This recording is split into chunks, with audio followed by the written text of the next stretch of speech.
Yesus yang sudah mati untuk kita, firman-Nya begitu luar biasa, mengapa tidak pernah merubah hidup kita?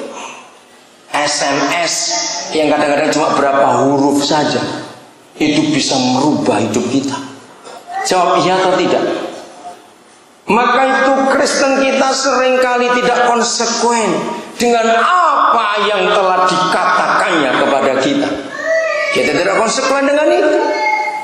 Karena firman tetangga kita, firman orang lain lebih dihafalkan. Siapa pernah ngalamin ini? Satu kali, ini sudah cukup lama, berapa tahun yang lalu. Ada seorang anak tua setelah dengar firman yang saya sampaikan, ternyata dia tahu ada satu ganjalan yang dia tidak bisa menyelesaikan. Itu yang buat Tuhan gak bisa menjawab doanya.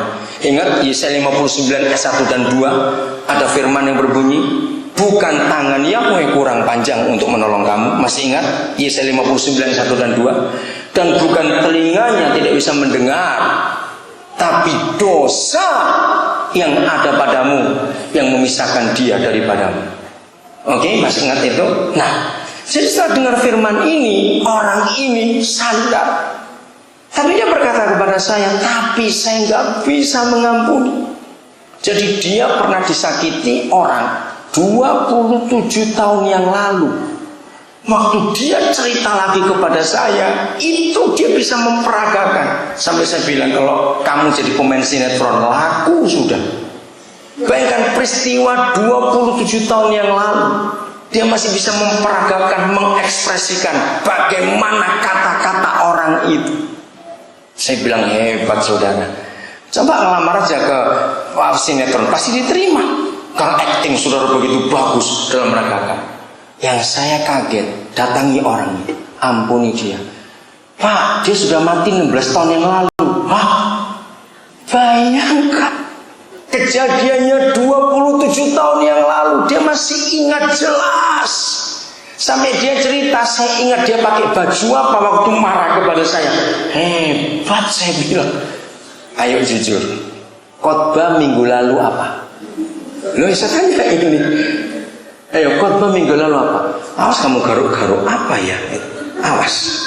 Mengapa firman orang yang sudah puluhan tahun kita masih bisa ingat kata-kata?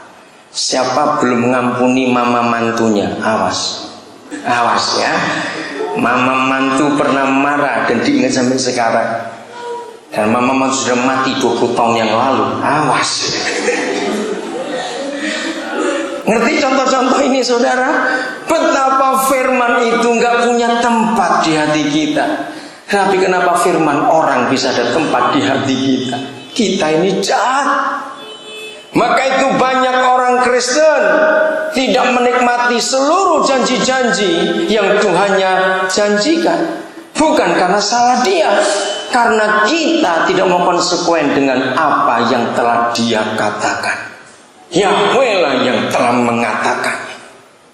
Kita tahu dari firman Tuhan, segala sesuatu itu karena firman, karena firman. Catat ayat tambahnya, Yohanes 1 ayat 3. Segala sesuatu karena apa? Firman. Tidak ada yang jadi tanpa firman itu. Semuanya karena firman. Maka itu sikap hati kita dalam bereaksi terhadap firman itu penting. Saya beri contoh lain lagi. Suatu kali saudara hadir di sebuah pesta, ya, pestanya meriah. Wah, sudahlah, musiknya bagus, dekorasinya, makanannya, wah. Tiba-tiba di tengah pesta itu berubah. Ada seorang yang lari-lari dengan nafas yang terengah-engah. Tanya, mana pemilik pesta, mana tuan rumah, mana? Ditunjuk. Cuma ada satu kalimat pendek, mama meninggal.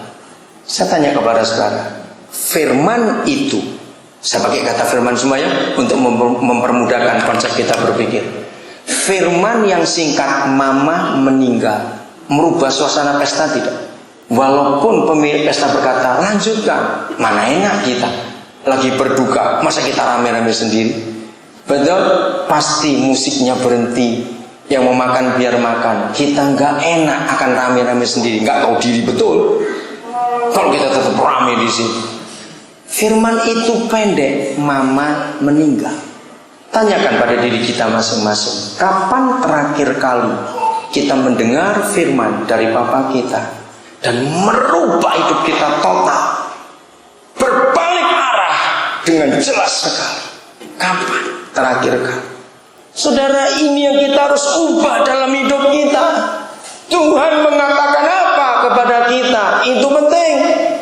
2 Samuel 7. Ini berlaku untuk semua laki-laki, khususnya kepala-kepala keluarga. Dan bagi saudara pemuda yang belum menikah, simpan firman ini. Ayat 18 mulai. Biarlah para suami, calon suami mendengar ini. Gadis-gadis, kalau engkau memilih siapa calon suamimu, salah satu kriteria adalah konsep ini. Berbahagialah semua gadis kalau mempunyai suami yang Tuhan pernah berfirman kepada dia dalam hidupnya. Firmannya apa untuk hidupmu? Tanyakan gadis-gadis pada pacarmu, calon suamimu. 2 Samuel 7 mulai 18. Lalu masuklah Raja Daud ke dalam. Enggak disebut dalam istana atau dalam mana, tapi yang saya tahu dalam hadirat ya, Bapa di surga. Dia bersekutu. Kemudian duduklah ia di hadapan Yahweh sambil berkata, siapakah aku ini, ya Yahweh Tuhan? Dan siapakah keluargaku, sehingga engkau membawa aku sampai sedemikian ini? Saudara, mari kita ikut menikmati suasana hati Daud pada hari itu. Saudara masih ingat dia anak tertolak atau anak emas dari orang tuanya? Anak tertolak atau anak emas Daud ini? Anak tertolak. Di Mazmur 27 ayat 10, catat ya, nggak usah dibuka, catat aja. Mazmur 27 ayat 10 ada firman begini, sekalipun ayahku dan ibuku meninggalkan aku, namun Yahweh menyambut aku. Jadi dia anak tertolak, bapak ibunya nggak suka. Ingat waktu Samuel datang ke rumah Isai, lalu Isai menunjukkan ke-7 anak laki-lakinya, dan setiap anak muncul nomor 1, nomor 2 sampai nomor 7. Yahweh tidak berkata satu kata pun kepada Samuel, bahkan semua ditolak. Bayangkan kalau saudara jadi Samuel, karena begitu 7 ditolak, Isai diam. Lalu Samuel berpikir, aku salah dengar, atau Tuhan salah tunjuk, atau Isai yang salah? Kenapa? Karena setelah 7 nggak dipilih, Isai diam. Berarti Isai tidak punya anak lagi. Betul tidak? Ketika Samuel diskusi dengan Yahweh, Samuel yakin bukan aku yang salah dengar, bukan Yahweh yang salah berfirman, pasti bapak ini nggak beres. Maka Samuel berkata, apakah ini semua anakmu? Karena Samuel yakin Yahweh menyuruh aku ke Bethlehem, ke rumah Isai, aku akan memilih salah seorang anaknya. Tapi 7 sudah dikeluarkan semua, nggak ada dipilih. Samuel yakin, dia nggak berkata, jangan-jangan aku salah dengar tetangganya Isai mungkin.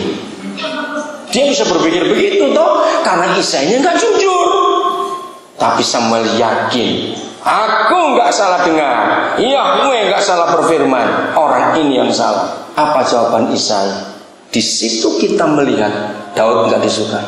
Ada, tapi, nah ada kata tetapinya. Baca nanti di rumah 1 Samuel 16. Tapi, Samuel marah, dia berkata, maka berdirilah Samuel berkata, panggil anak itu.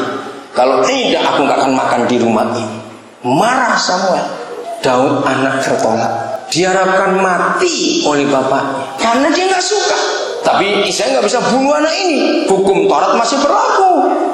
Maka itu sengaja suruh jadi gembala kambing supaya mati dipukul perampok atau dimakan binatang buas, anak kecil.